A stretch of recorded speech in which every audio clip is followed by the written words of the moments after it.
ঢাকা থেকে চট্টগ্রামগামী একটা বাস, নাম হচ্ছে রিল্যাক্স ট্রান্সপোর্ট। কিছুক্ষণ আগে টিকাটলি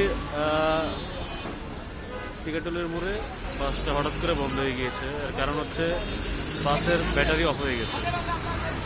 এখন পুরো রাস্তাটা জ্যাম হয়ে গিয়েছে। তো এখন এই হচ্ছে টিকাটলের মোড়ের পরিস্থিতি। সব যাত্রীরা এখন দিকে ওয়েট করতেছে। এখন রেকার আসছে, এই যে রেকার প্লাস পুলিশ কর্মকর্তারা আসছে এদিকে। পুরো রাস্তাটা জ্যাম হয়ে গিয়েছে এদিকে, আপনারা দেখতে পাচ্ছেন।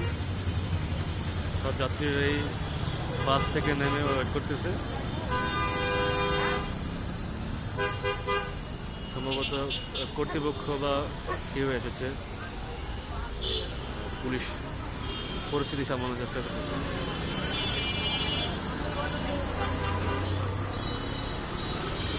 আশা করি সূর্যোদয় পাশে থাকবে।